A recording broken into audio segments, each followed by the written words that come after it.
Hola chicos, les saluda el profesor Pedro Mascaro del curso de Economía.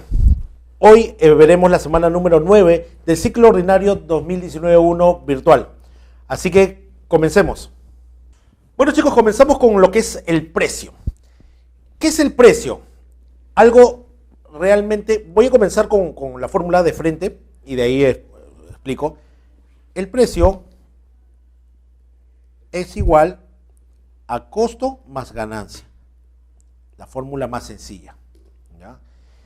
Pero hablando un poco de la teoría, el precio es esta expresión monetaria de los bienes y servicios que se intercambian en los mercados. Sí, recuerden que el precio es esa expresión en dinero del valor de intercambio y cambio de los bienes y servicios, ¿ya?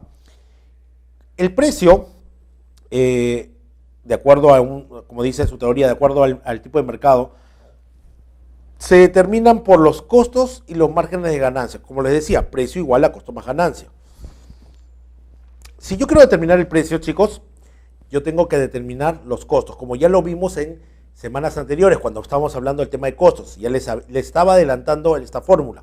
Precio es igual a costo más ganancia. Si yo no sé mi costo, no puedo determinar mi ganancia y menos puedo determinar el precio, ¿ya? Tengo que saber cuánto voy a desembolsar costos, ¿ya? Más eso, el margen de ganancia, la ganancia que quiero, para recién poder tener el precio. Y teniendo el precio tengo que ver también si el mercado está dispuesto a pagar ese precio. O sea, no es tan sencillo. Ahora veamos estos factores determinantes dentro de los cuales están estos elementos de la fórmula del precio. Está el costo de producción. El costo, ¿ya?, de producción viene a incluir los costos fijos y variables, que ya los vimos, ¿ya? Es una clasificación, pero son todos los desembolsos de dinero, ¿ya?, que pueden ser fijos y variables, recordando los costos de producción fijos y variables. El costo fijo es aquel que no cambia o no varía, ¿ya?, de acuerdo al volumen de producción. O se mantiene constante o si varía, no depende del volumen de producción. Y decíamos que un costo fijo era el alquiler. Ese es el que no cambia. Por ejemplo, todos los meses tenemos que pagar el mismo alquiler. Si pagamos un alquiler de 2.000, todos los meses son 2.000. El agua, si no tiene que ver, la luz o el agua, los servicios, si no tiene que ver con la producción, o sea, que mi máquina no usa electricidad o no utilizo mucha agua para la producción, entonces es un costo también fijo. ¿Por qué? Puede variar los recibos de agua y luz, pero su variación no depende del volumen de producción, ¿ya? En cambio, el costo variable, como su nombre mismo lo dice, varía de acuerdo al volumen de producción. Un costo variable siempre serán los costos directos, los costos que tienen que ver con la producción, es decir, mano de obra, material directo o insumo, ¿ya?, mano de obra directa. ¿Por qué? Si yo produzco más, necesito contratar más empleados, más obreros, sí, entonces un costo variable. Si yo, mi empresa hace pizarra de plástico, necesitaré más pizarras acrílicas, necesitaré más plástico, sí, entonces es un costo variable. Los insumos son costos variables. Ahora, el precio del producto debe asumir como mínimo el costo de producción, dice del bien o servicio, dice su teoría. Yo no estoy de acuerdo con eso por una sencilla razón. Como les dije a la hora de ver costos, ¿qué hago si el precio cubre mi costo? El profesor no ganó ni perdió. Lo peor hubiera sido que hubiera perdido. No, pero perdí tiempo, perdí recursos y no tengo ninguna ganancia como para sobrevivir. Entonces, no es que debe como mínimo cubrir los costos, no. El precio ya tiene que tener como referencia el costo y de ahí buscar una ganancia. Eso es lo que debes apuntar. El segundo factor es el margen de ganancia. Además de cubrir los costos de producción, dice, ¿ya?, el precio debe incluir el margen de ganancia. ¿Qué? La fórmula, chicos. El precio es costo más ganancia. Aparte del costo, tienes que determinar cuánto quieres ganar, ¿ya?, cuánto deseas ganar. Y esto va, obviamente, sumado al costo, recién te va a dar el precio. Nadie pone una empresa, un negocio, ¿no?, salvo el Estado, que lo hace más por el servicio, pero también quiere ganar si puede, ¿ya? Pero ningún particular va a poner una empresa si no quiere ganar con algo. Yo no voy a hacer algo gratis, ¿no? Entonces debo determinar mi margen de ganancia. La demanda es otro factor determinante, igual que la oferta. la demanda es un indicador de cuánto están dispuestos los consumidores a pagar por un producto. Ojo, la demanda estamos hablando de cuántas personas, ¿ya? Cuántos consumidores están dispuestos a utilizar mi producto, a pagar por el producto, ¿no? ¿No? Entonces, obviamente, al fijar el precio del producto, la empresa tiene que tomar en cuenta la demanda. Recuerden, en ley de oferta y demanda, acá vamos a ver eso hace unas semanas. ¿Qué es lo que determina? Recuerden la relación entre el precio y la demanda. Es una relación directa. A mayor precio, mayor demanda. Oferta o competencia del mercado. En un mercado hay un gran número de productores de un bien. Una empresa debe tomar en cuenta esta competencia al fijar el precio del producto, cierto. ¿Por qué? ¿Ya?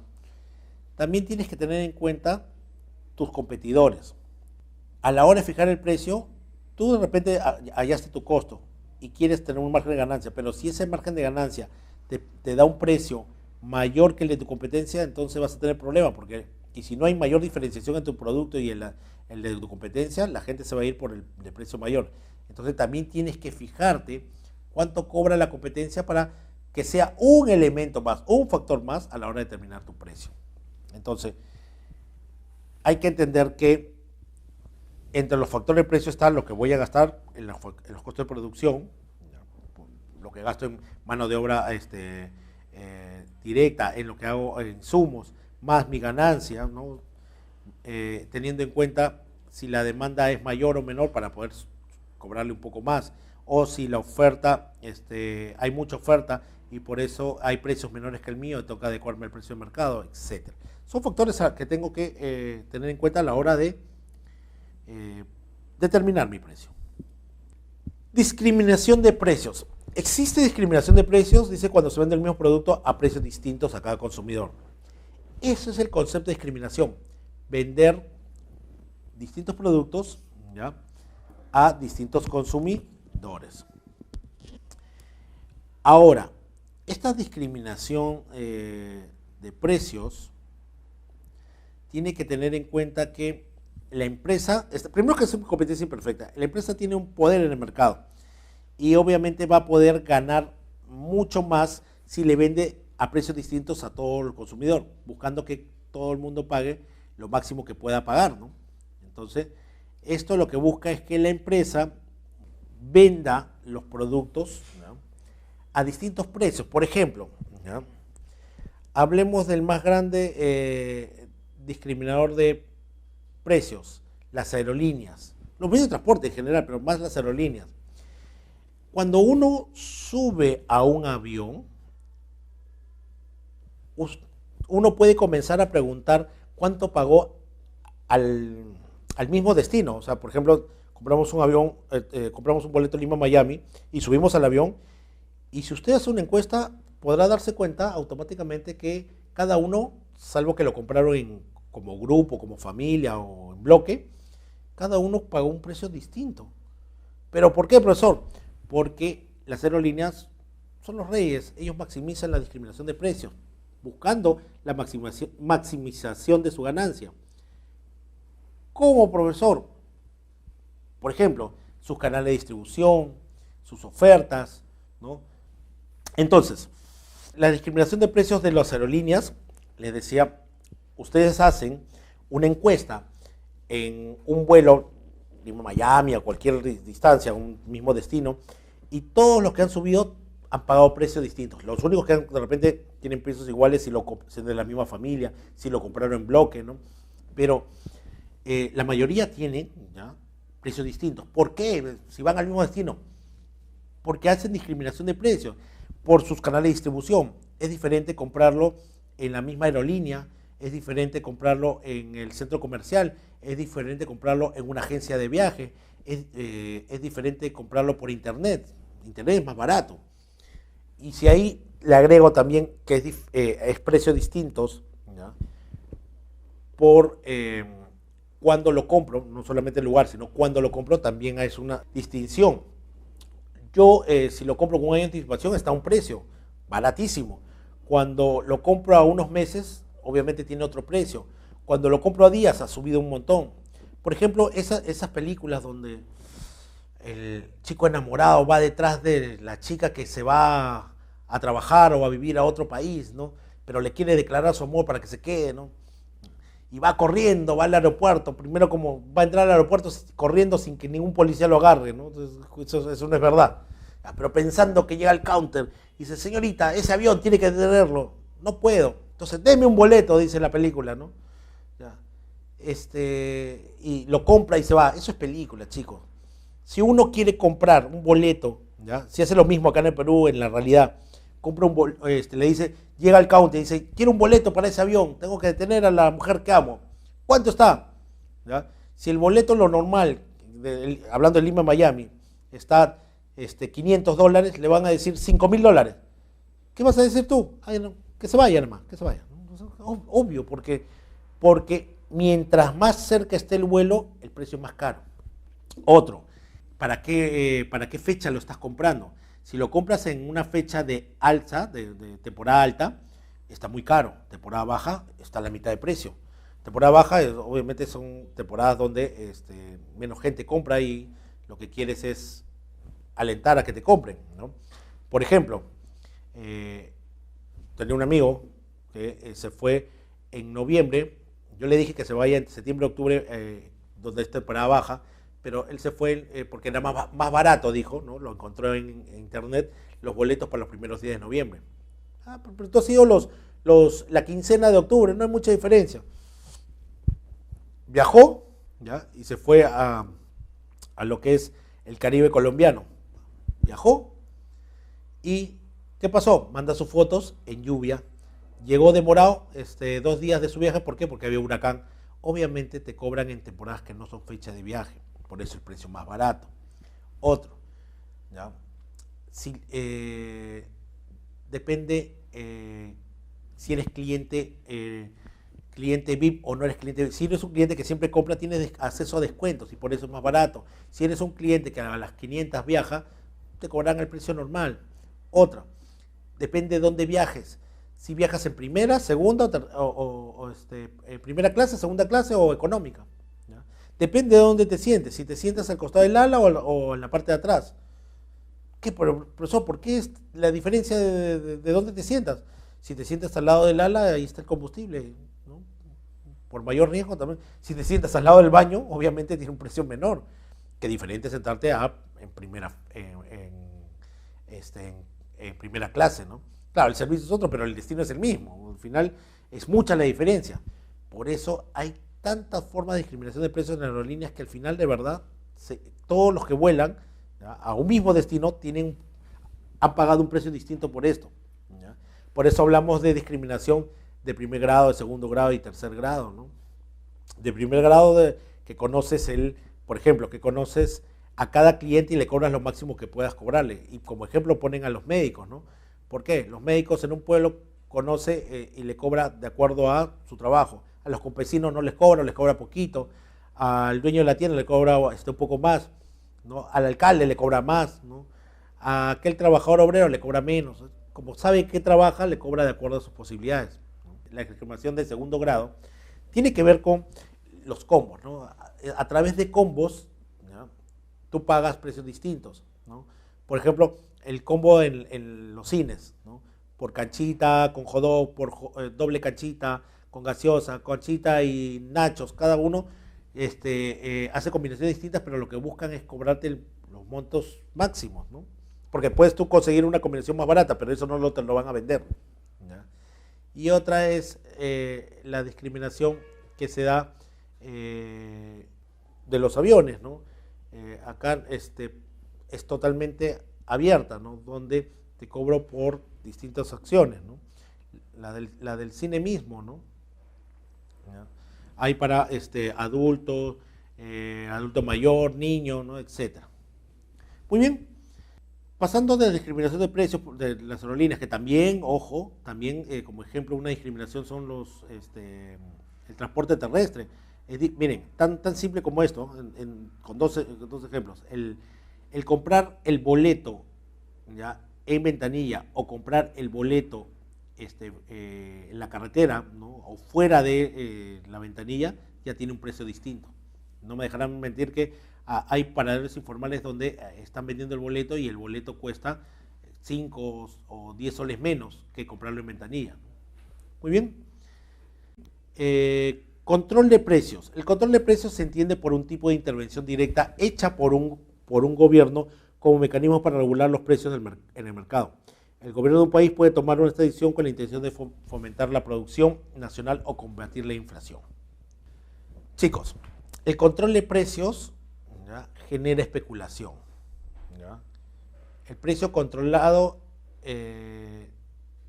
lo único que hace es o te genera un problema con los empresarios o tú tienes que al final subsidiar ese monto. Miren, el control de precios puede tener una buena intención, puede tenerla. O sea, nadie dice que no pueda tener una buena intención, pero generalmente es puro populismo, porque lo que quieres hacer es desvestir un santo para vestir a otro.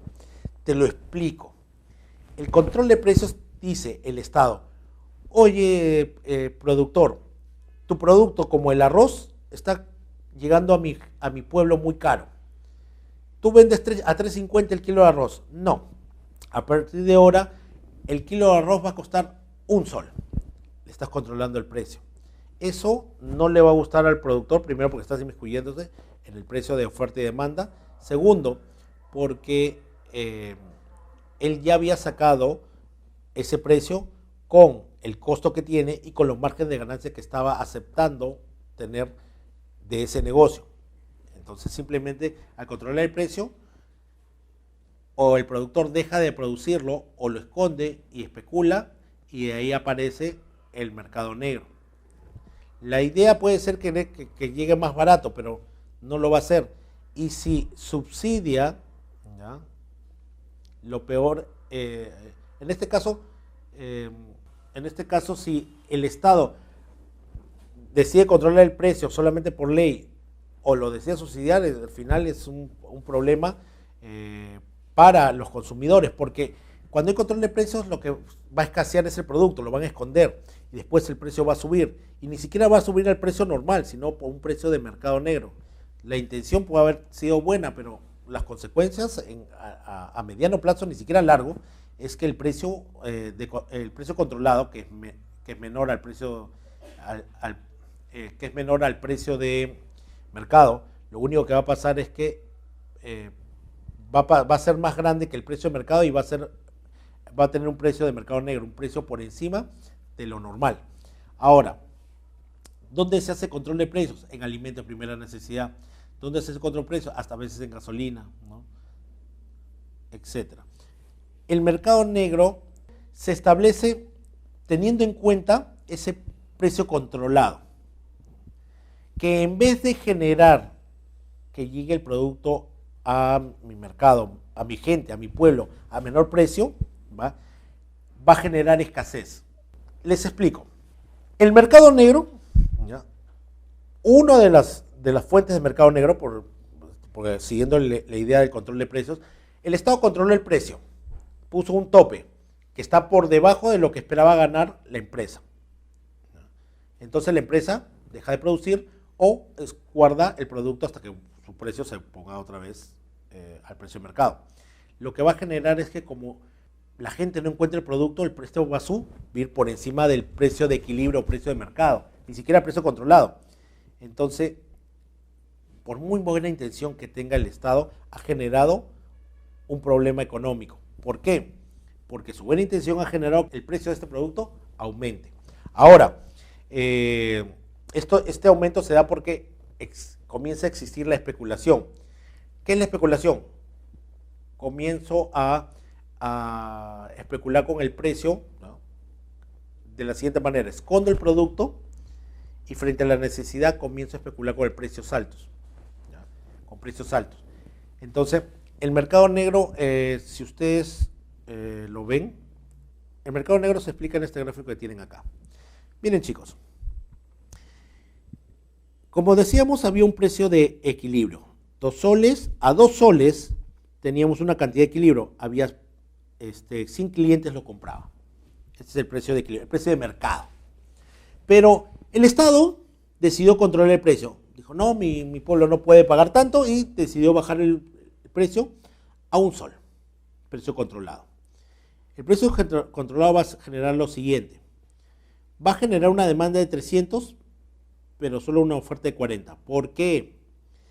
Porque uno diría, no, pero lo bajó a la mitad, entonces debería ser la mitad que aumente. No, porque lo que quiere decir es que a la mitad del precio, los 100 que compraban van a comprarlo, más los otros 100, porque tenía separado 2 soles para eso, ahora voy a comprar el doble, debería ser 200, profesor, sí, pero 100 personas más sí pueden comprarlo a un sol. Entonces, por eso la cantidad demandada no ha aumentado el doble, sino un poco más.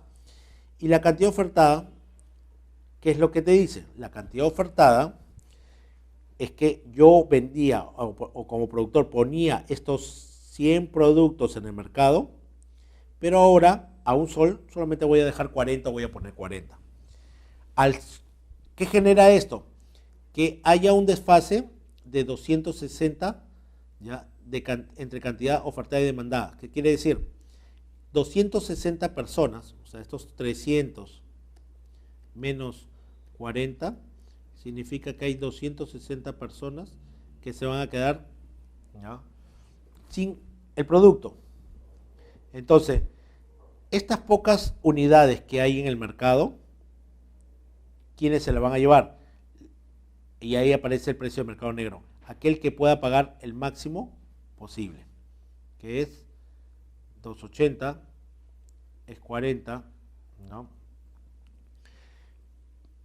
Quiere decir que a 280 el precio del mercado negro podrá adquirir estas 40 unidades. Un poco más fácil de explicar. Estas 40 unidades serán adquiridas ¿ya? A un precio mayor del mercado. ¿Ya? Los pocos unidades que quedan serán adquiridas a un precio mayor ¿ya? En el mercado.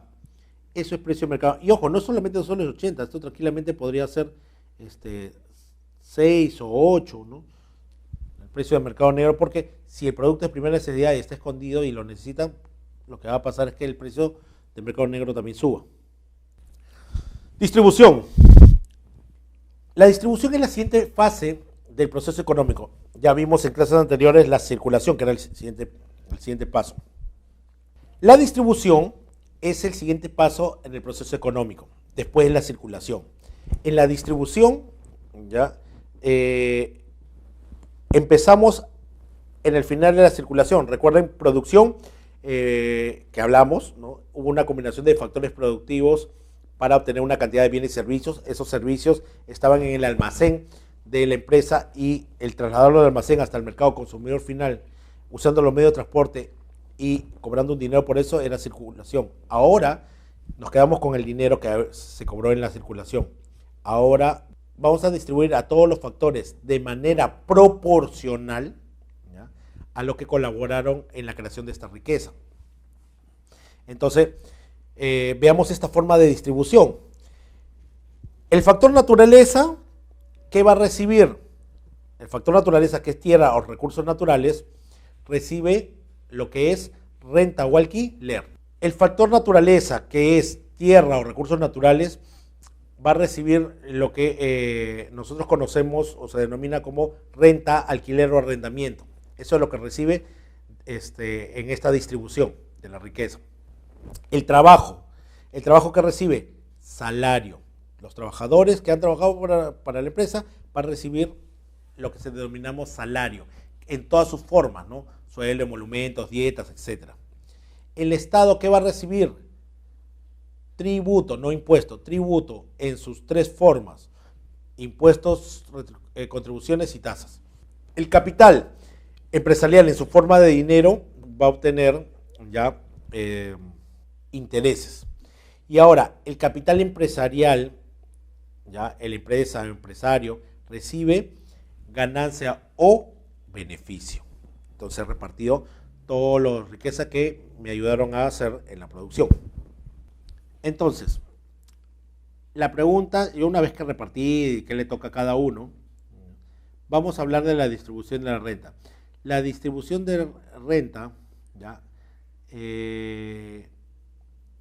se hace a través de las empresas. Las empresas, ¿no? El empresario es el que distribuye la renta, ¿no? Distribuye esta riqueza. Ahora, ¿esta distribución es igualitaria? No, no es igualitaria. Es proporcional, no es igualitaria. Es decir, ¿qué es igualitaria? Que todos recibieron bien, ¿ya? Y eso no es cierto. La distribución de la renta aporta una proporción desigual, dice. ¿Por qué? La distribución es igual, porque cada uno va a recibir lo que buenamente ayudó a crear. Y ahí se va a dar cuenta, San Marcos, del problema que se tiene en la distribución desigual de los recursos.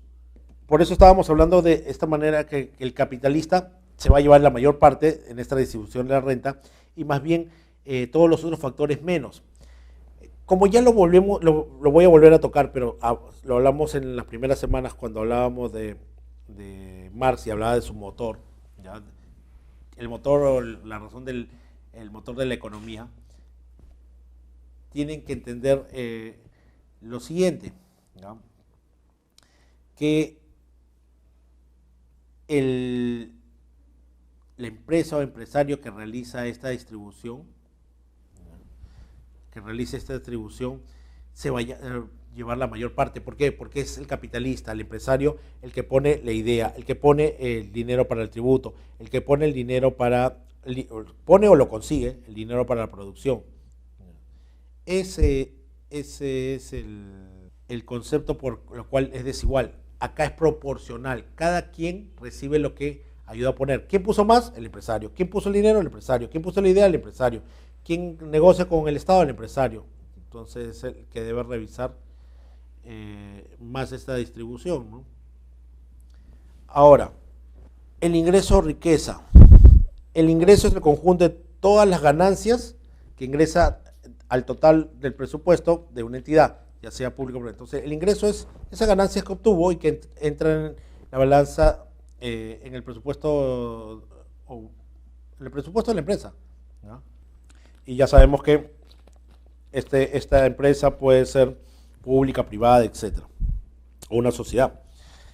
Riqueza. Entonces, hablamos de la riqueza como la situación de máxima capacidad socioeconómica de consumo. Es decir, es el que cuando hablamos de riqueza es aquel que puede satisfacer todas sus necesidades, primaria, secundaria, terciaria, ¿ya? Acá se encuentra una minoría, ¿ya? Que por su nivel de ingreso, por tener esta capacidad de inversión, tiene más que la mayoría. Entonces, obviamente hay una desigual proporción, porque le digo, a la hora de distribuir, no hay una igualdad en repartir las riquezas, sino es proporcional. Y obviamente es el capitalista el que recibe más porque es el que más aporta en este proceso productivo. Y les dije y les comenté, si ustedes quieren dejar de ser pobres, dejar de ser trabajadores, tienen que poner, aparte solamente de su fuerza de trabajo en el proceso productivo, poner otros elementos, como capital, en dinero, como herramientas, ¿no? Etcétera. La pobreza, como estábamos hablando, si ya hablamos de la riqueza, también tenemos que hablar de la pobreza. La riqueza es la máxima capacidad de satisfacer las necesidades, es decir, puedo satisfacer todas mis necesidades, ¿no? Todos mis consumos, ¿ya? En la pobreza es todo lo contrario.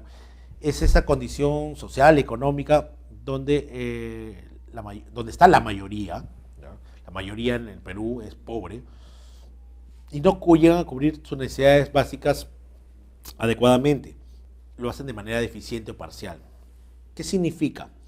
¿Cuáles son las necesidades primarias? Alimento, vivienda, vestido, ¿no? ¿Y qué más? Alimento, vivienda, vestido y transporte. Recuerden que transporte necesito para poder trasladarme de un lugar a otro. Significa que estoy trabajando y tengo para ir y conseguir esto mínimo. ¿Ya? Entonces, o como, ¿no? Y me he visto pero no tengo casa, o tengo casa, no me he visto bien y ni como bien, ¿no? Cualquier combinación donde no se logra cubrir al 100% las necesidades primarias. Ahora, la falta de empleo, los ingresos insuficientes, ¿no? Etcétera, todos los problemas que ya conoces, lo único que hace es aumenta los indicadores de pobreza. Entonces, hay que entender que En el Perú la mayoría es pobre. Y muchos echarán la culpa de la pobreza a la desigual distribución de la riqueza. Pero vuelvo a decir, la distribución de la riqueza depende única y exclusivamente, la riqueza no depende única y exclusivamente, o la pobreza no depende única y exclusivamente del Estado. El Estado puede ayudar a que esto sea menor, pero no depende solamente del Estado, sino de otros factores. 10. La desigual distribución del ingreso. Como ya hemos dicho, hay una desigual distribución del ingreso. La riqueza se atribuye en forma injusta y desigual. Los ricos tienden en exceso, los pobres viven en la miseria. Eso es cierto. Hay gente muy rica, demasiado millonaria, frente a grandes familias que no tienen nada, no tienen agua, no tienen luz, están en la miseria. ¿Ya? Obviamente, los de extrema pobreza son una minoría y los ricos son cada vez más ricos. Ahora, hay que entender lo siguiente en la igual distribución de ingresos, ¿no? Y lo vamos a entender por las siguientes causas. Dice, la causa de la desigual distribución de ingresos es estructura productiva y tecnología del país. Una de las causas de una desigual distribución es que la estructura productiva, las empresas, las fábricas, todo, y la tecnología del país está en manos de unos pocos. La estructura de la propiedad de los recursos y del capital es también es causa de la desigual distribución. ¿Por qué? La propiedad de los recursos y el capital está en manos de pocos, ¿no? Que son los ricos. El menosprecio del rol de trabajo como origen de riqueza. Como dicen, el trabajador yo le pago, sí, pero estos recursos son más importantes, no es una máquina. Entonces, acá en la igual distribución hay un menosprecio por el trabajo como origen de capital, de recursos y capital, ¿no? Entonces, otra causa, ya aparte de la estructura de los recursos que está en manos y el dinero, el capital, en manos de pocos, la otra es el menosprecio por el rol del trabajo como origen de la riqueza. El trabajo genera riqueza, eso tienen que saberlo. La plusvalía o trabajo no pagado. ¿Por qué es una origen de desigual distribución? Porque la plusvalía debería ser para el trabajador, no para el empresario, como ya hemos visto más de una vez. El orden, ¿ya?, socioeconómico injusto unido al poder político en manos de las clases dominantes. El problema es que los ricos siguen siendo ricos y ellos dominan la parte sociocultural, ¿no? Los ricos siguen siendo ricos y ahora el poder político lo que ha hecho es ser una clase dominante. Tanto así que este año, ¿no?, pueden darse cuenta que los políticos buscan dominar distintos mercados, no solamente conocimientos, no solamente con comisiones, sino a todas las ramas de las ciencias económicas. La inadecuada política redistributiva, que dice que es del Estado. ¿Qué es la redistribución? La redistribución tienen que entenderla como, ya que estábamos hablando de las causas de igual distribución, de la siguiente manera. La redistribución, tienen que entenderlo, es que nosotros en la distribución tenemos como tres elementos complementarios: el Estado, la gestión empresarial o empresario y la tecnología. El Estado recibe en la distribución impuestos, contribuciones y tasa, tributación. Entonces, ¿quién nos está dando la plata? Los ciudadanos. En eso que nos están entregando la plata los ciudadanos, una vez que nosotros tenemos, lo redistribuimos, ¿ya?, para los propios ciudadanos en obras, en servicios, etc. Entonces, ahí tú tienes que entender que la redistribución, de acuerdo a la ley, ¿ya?, puedo transferir montos a través de subsidios, subvenciones o servicios públicos. Entonces, en la redistribución, yo voy a recibir la plata de los impuestos, las tributaciones, y con eso voy a hacer obras para los más necesitados. Voy a redistribuir. Supuestamente, la redistribución debería ser equitativa. No lo es por ningún lado. ¿Por qué la redistribución no es equitativa? ¿No? Por la siguiente razón. ¿Quién paga más tributos, chicos? ¿El rico o el pobre? El pobre, porque somos no. ¿Ya? Es el rico, aquel dueño de transnacionales que paga todas sus facturas, ya, aún sean pocas, contadas con los dedos de las manos, ¿ya?, es el que paga más tributo. Y por ende, por reciprocidad, ¿ya? Si él te está dando más tributos, deberías darle más servicios. Pero justamente aprovechando esa disyuntiva, tú puedes darle a los que más lo necesitan. ¿Por qué? El rico no necesita tu dinero, no necesita tu colegio, o sea, no necesita tu posta médica ni tu hospital. Un millonario, el que con su empresa ha pagado miles de dólares, miles de soles en tributación, ¿tú crees que va a querer ir a un hospital del Estado? No, soy rico, tengo plata, que vengan a verme, ¿no? Que vengan de clínica. ¿Tú crees que voy a querer irme en tren eléctrico o en metropolitano punteado? No, lo que quiero es, si yo soy rico, voy en helicóptero, pues, ¿no? Ahí me lleva. Si soy, por ejemplo, las personas pudientes que tienen casa en la playa, en el sur, ¿tú crees que esperó que el Estado les haga las pistas? No, con su propia plata ellos hicieron, ¿ya? Hay asentamientos humanos lejos, ¿ya? Donde hasta ahora, después de más de 20 años, ¿ya? No tienen agua, no tienen desagüe. Estos lugares como estas casas o departamentos en la playa tienen menos de 5 años, 10 años y ya tiene agua y luz. ¿Por qué? Porque no espera que el Estado lo ponga. Ellos llaman y le dicen, ¿sabes qué? Se apaga la luz del sur, quiero que lo pongas, ¿ya? No, si se apaga y dice, no está en mis planes. No, te estoy pidiendo que lo pongas, yo voy a pagarlo. Tú dame el servicio nada más. Y lo hacen al toque. Entonces, obviamente, tú deberías dar más obras o más cosas a aquel que pagó más tributo. Pero eso no es así, el rico no quiere tus servicios. Entonces, aprovechando eso, tú dale más obras al pobre, dale más obras al pobre en la redistribución. La plata que me dieron los ciudadanos, ahora lo estoy redistribuyendo, lo estoy volviendo a entregar a través de obras a los que más necesitan. ¿Qué hago? Carreteras. ¿Qué hago? Hospitales. ¿Qué hago? Postas medias. ¿Qué hago? Comisarías, etcétera. Entonces, como les decía, la redistribución tiene la siguiente forma: subvención, subsidio, programas sociales, construcción e infraestructura descentralizada. Esas son las formas de subsidio. Comencemos de una construcción e infraestructura descentralizada. Es una distribución, es decir, a una obra pública, a un colegio, una posta médica, ¿no? Un hospital. Programas sociales, vaso de leche, ¿ya? Un subsidio por ejemplo, el precio de la gasolina. La gasolina debería estar más cara, pero estoy pagando una parte para que no llegue tan cara al ciudadano y no genere inflación, ¿ya? Y una subvención que es los 200 soles que iban a dar a todas las familias que fueron afectadas por el fenómeno del Niño, ¿ya? Costero en el 2017. O, por ejemplo, subvención es que el servicio, que me parece correcto, pero entiendan que es un costo, ya que lo asume el Estado, con el tema que hubo en San Juan del Lurigancho, que se rompió tubería y hubo un aniego de aguas servidas. Bueno, obviamente malogró muchas cosas, ¿ya? Entonces el Estado asumió el gasto del agua de su recibo de luz de ese mes, no les cobró a todos. Claro, ¿por qué les va a cobrar? Van a decir lo que quieran, yo sé que es lo correcto, pero recuerden que ha habido un gasto, antes de ser afectados ellos, se consumió agua, entonces hubo un consumo que es lo correcto, que deberían pagar, pero ellos dicen no, en compensación el Estado va a subvencionar ese pago, ¿ya? Otra subvención, ¿ya?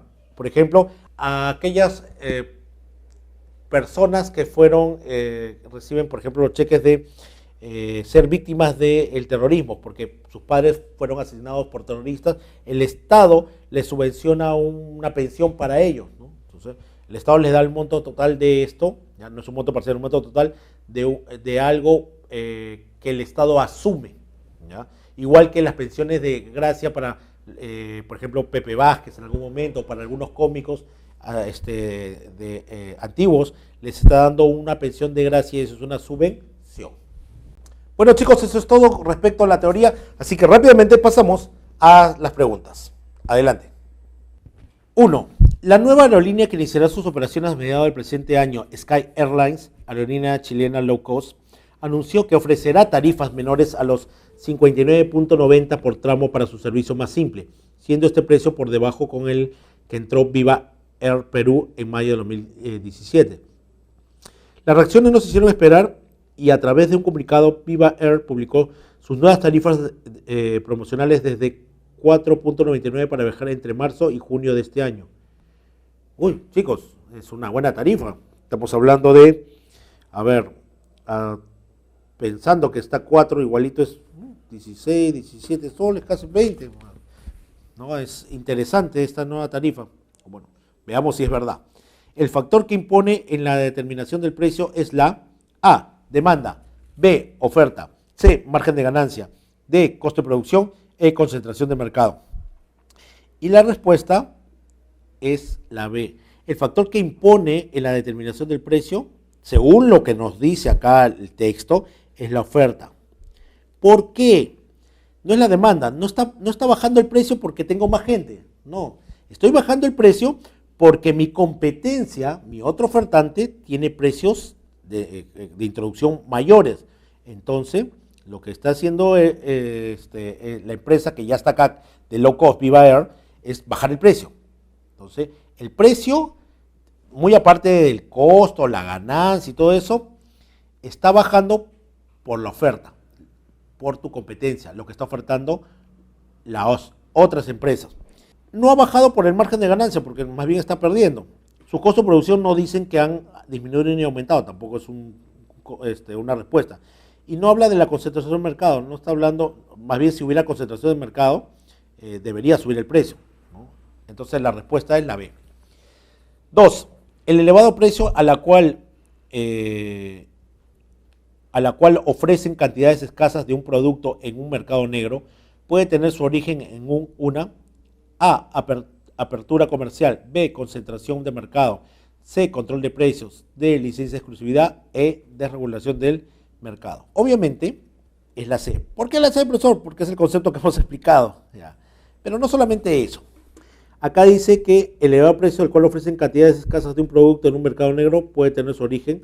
Recuerden, un origen del mercado negro era el control de precios, porque al controlar el precio, ¿ya?, el producto iba a escasear. ¿Ya? ¿Por qué? Porque los ofertantes o lo escondían o no producían, o producían menos, lo que iba a generar un mercado negro. Entonces, el control de precios lo que hace es, le dice al productor, recuerden, oye, cobra menos de lo que tú has sacado con tus costos, con tus ganancias, cobra menos. Entonces, los productores van a decir, no pueden hacer otra cosa que acatar la ley, pero dejarán de producir o lo esconderán. Y entonces se genera un mercado negro que va a estar por encima del precio de equilibrio, el precio normal. Ahora, este mercado negro se hace por una apertura comercial, no es un concepto. Claro, porque una apertura comercial no genera un mercado negro, sino un mercado más amplio tal vez.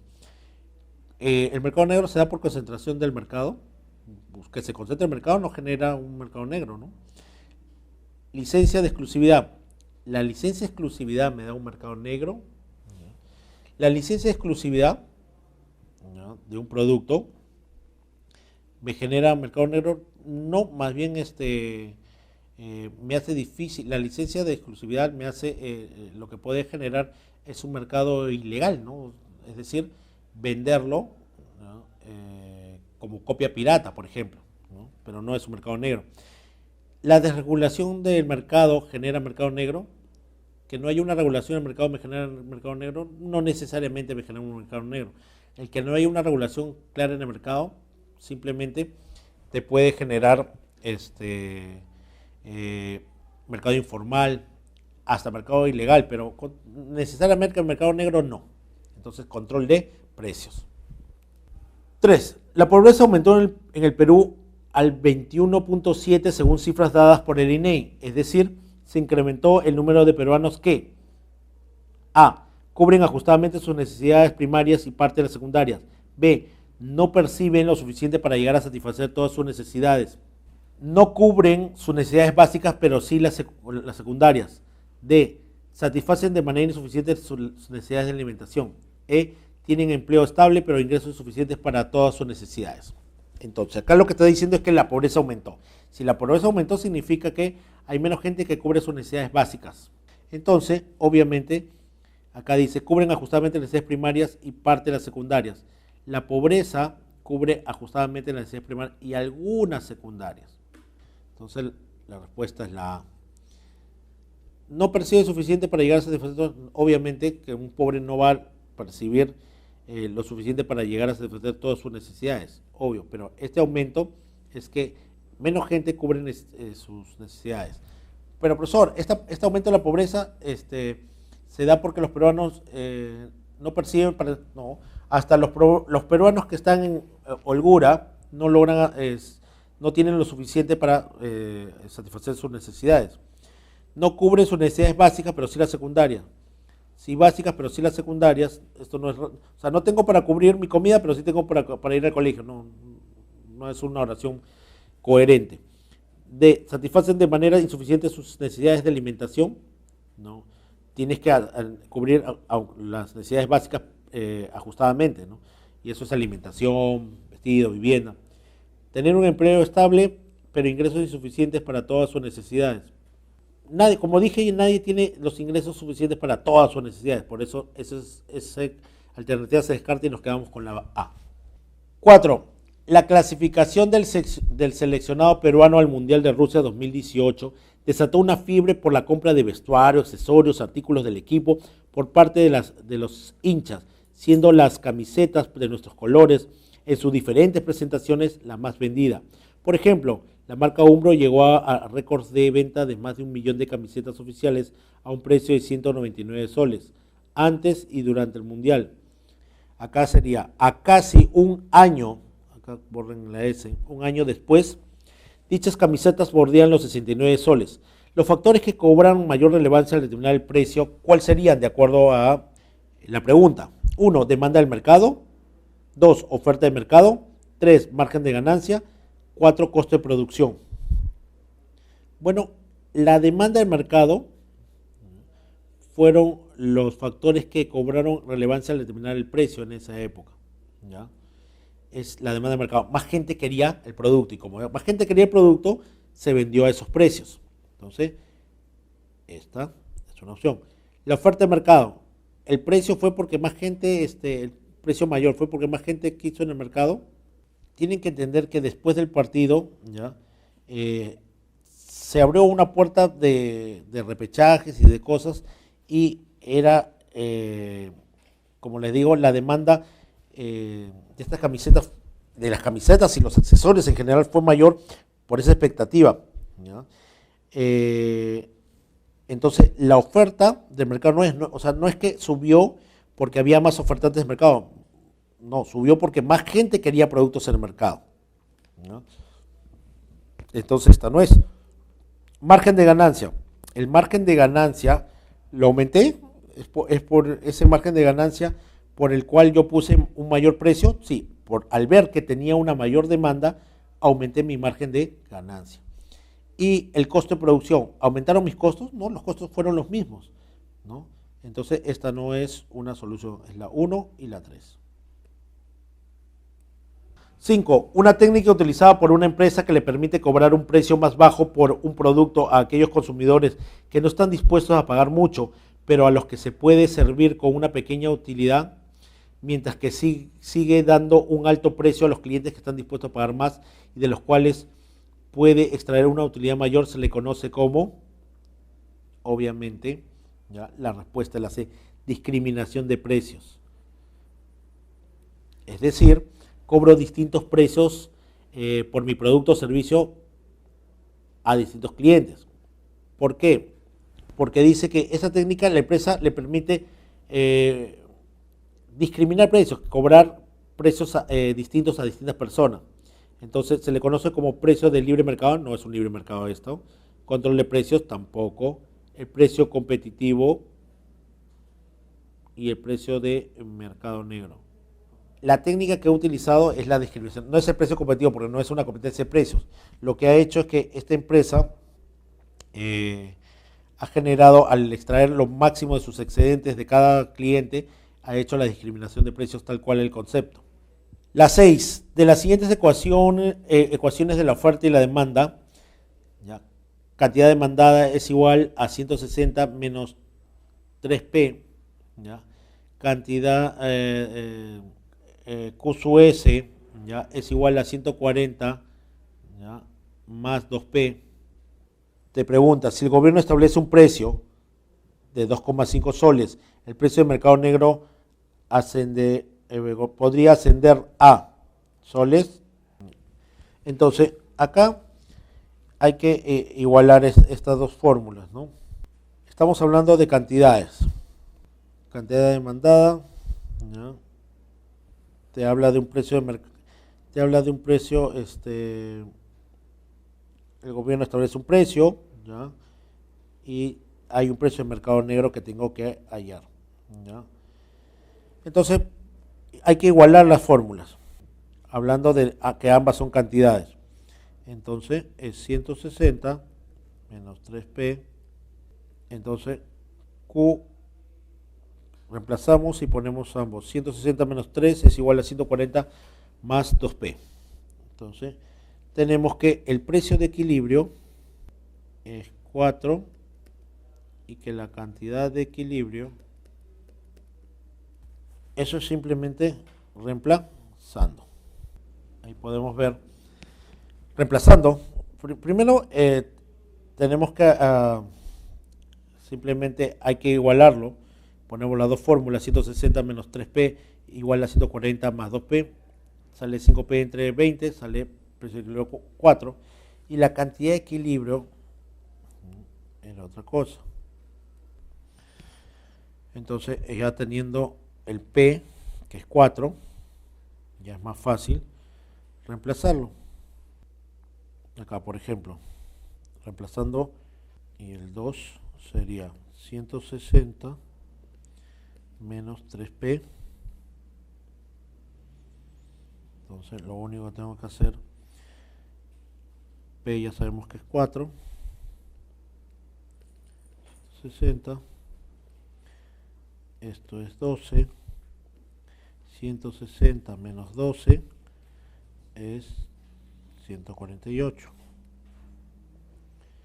Muy bien. Ahora, hasta ahí, normal. Ya tenemos alguno. Ahora, con un precio máximo de 2,50 soles, podemos reemplazar. ¿Cómo? QS es igual a 140 más 2 por 2,5 QS. Y ahora ya podemos reemplazar como cantidad demandada, entonces es igual a 160 menos 3P. Esto me da precio de mercado negro en 5. Entonces ya tenemos el precio de mercado negro. El precio de mercado negro es máximo 5. El gobierno establece un precio máximo de 2,5. El precio en el mercado negro podría ascender a... Lo que está haciendo es controlar el precio. Te dice que la cantidad demandada es igual a 160 menos 160, ¿ya?, menos 3P. ¿Ya? Ahora la cantidad 2, o si quieres ponerle, es 140 más 2P. Lo primero que dice que el gobierno establece un precio, ¿ya? Este precio de mercado negro podría ascender a tanto. Te dice 130 menos 3P es igual a 140 más 2P. Estoy igualando ambas fórmulas. Y ahí saco a PE4 y saco a QE 148. ¿Por qué? ¿Ya? Entiendan una cosa, chicos. Acá estoy igualándolo y al igualar esto, que sigue por acá, 160 menos 3P es igual a 140 más 2P, lo que me va a dar 5P igual a 20. Entonces 5P igual a 20, que el precio de equilibrio es 4. La cantidad de equilibrio es 148. ¿De dónde sale? 160 menos 3P. Reemplazando el 4, ya me sale que la cantidad de equilibrio es 148. En cambio, la cantidad demandada 2 es 140 más 2P. Y ya sabes, ¿ya?, que el máximo, ¿ya?, de precio es 2,5. Entonces, esto sale que la cantidad demandada es 145. Ahora, 160 menos 3P te da un precio de mercado negro igual a 5. Entonces, sí, pues el Estado no pone mínimo de 2,50 soles, sino el máximo, lo máximo a cobrar cuando está controlando precio. Entonces, toda la respuesta tiene que ser máximo. Ahora es 4, 3, 5, según lo que hemos sacado es 5, ¿no? 5 es el monto del mercado negro que puede conseguir, ¿no? Entonces la B, chicos. 7. La desigualdad por ingreso es medido por el índice de Gini y según el Banco Mundial de Perú registra una desigualdad de ingresos menor a los países vecinos con 0,44 en el 2015, Bolivia 0,45, Ecuador 0,46, Chile 0,47, Colombia y Brasil 0,51. Entre las causas de la desigual distribución de ingresos es la concentración del capital en unos pocos, obviamente sí, ya eso es. El poder político en manos de la clase dominante, sí, también es una causa. El reconocimiento por el rol de trabajo como origen de la riqueza no es una causa. No es una solución, ¿por qué? Porque en la desigualdad de distribución no es que si le considera o no el trabajo como origen de riqueza, no va ahí, ¿ya? La distribución, en la distribución tú le entregas al trabajo lo que corresponde de manera proporcional, es decir, si trabajó le da su salario. La inadecuada política redistributiva del Estado. La política del Estado es inadecuada, no reparte como debería repartir. Bien. Entonces la B. 8. La política del chorreo económico acuñada durante el gobierno del expresidente Alejandro Toledo a más de 15 años después no se ha traducido en resultados tangibles en algunos sectores de la población que aún padecen los mismos problemas del siglo pasado a la puerta del bicentenario de nuestra independencia. Con más de 8 millones de peruanos careciendo del servicio de agua potable, existe un enorme déficit de infraestructura de carreteras, puertos, escuelas, hospitales, energía, el problema de las heladas, etcétera. Gobiernos que de turno seriamente cuestionados por el mal uso de los recursos y el poder. Todo esto lleva a que el reto más grande que enfrenta el actual gobierno son las que a través de reformas se logra mejorar las capacidades y condiciones de vida de la población como una eficiente que logra resolver los problemas de los sectores más pobres y vulnerables en estos últimos años vieron una vez más postergado su desarrollo. Obviamente, después de leer todo esto, estamos hablando de una eficiente redistribución de riqueza, que es el concepto que hemos estado manejando, ¿ya? Porque lo que se trata es que el Estado redistribuya de manera eficiente, darle más obras a los pobres, ¿ya? Que más lo necesitan, ¿no? No hablamos de una eficiente cobertura comercial, de eso no trata, no está hablando de una eficiente cobertura, nada comercial tiene el tema, ¿no? Desregulación del mercado, no se trata de una eficiente desregulación del mercado, más bien debe haber una regulación del mercado, pero tampoco se menciona. Una eficiente distribución de la riqueza se distribuye no eficientemente, se distribuye proporcionalmente de acuerdo a lo que ayudó de acuerdo a lo que ayudó o en lo que ayudó para la creación de esta riqueza. Y tampoco se habla de una eficiente política de control de precios. Vuelvo a decir, la política de control de precios es mala. No es que sea eficiente o ineficiente, no genera los resultados que uno quiere. Entonces estamos ante la respuesta de la A.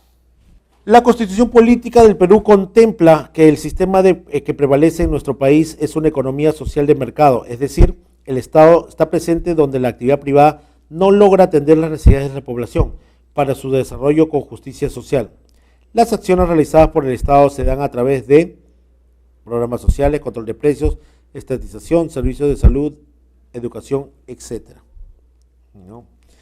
Entonces estamos hablando de las acciones que realiza el Estado, las acciones realizadas por el Estado de acuerdo al contexto, porque dice la Constitución Política contempla el sistema que prevalece en nuestro país en una economía social de mercado.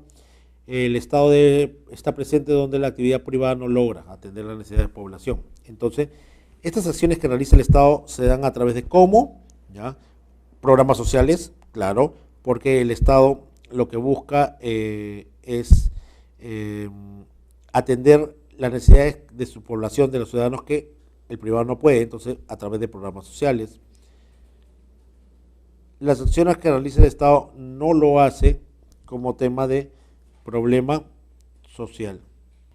hablamos de la estatización. La estatización es una acción que lo que hace es atender las necesidades de la población. La estatización es vender una empresa del Estado a privados, ¿no? Y que ese servicio se vuelva privado. ¿Es eso una acción de lo que está tratando de decir esta pregunta? No. Y el servicio como salud y educación sí es una acción que nace o sale de lo que quiere hacer el Estado, que es atender las necesidades de esa población. Entonces la respuesta es la D. 10. Con el fin de atender las necesidades de la población, el Estado asigna el presupuesto público hacia los distintos niveles de gobierno para la construcción de obras de infraestructura, servicios básicos, programas sociales, etcétera. Los recursos utilizados son captados en la etapa D, muy bien, a través de la respuesta es que los recursos que se utilizan se capta, recuerden, iniciando la distribución, lo hablamos, en la circulación. Lo captamos en la circulación, trasladamos los productos y servicios y nos quedamos con la riqueza necesaria a través de los tributos. No es que los recursos los capta la distribución, la distribución lo reparte, ¿ya? La producción combina los factores productivos, igual que production. Entonces, la única respuesta sería circulación. Una vez que tengo captado este recurso, ¿ya?, en la etapa de circulación, es a través, se hace, ¿ya?, o lo obtiene a través de los tributos. No lo obtiene a través de un subsidio, no lo obtiene a través de un impuesto. Por eso podría ser impuesto, sí, puede ser impuesto, pero recuerden que no solamente es el impuesto, también el tributo encierra a impuestos, contribuciones y tasas, ¿ya? Entonces la respuesta es la D. Muy bien, chicos, terminamos las preguntas y la teoría de la semana número 9 del curso de Economía de este ciclo ordinario 2019-1 virtual. Así que los espero las siguientes semanas para seguir viendo temas económicos. Hasta luego.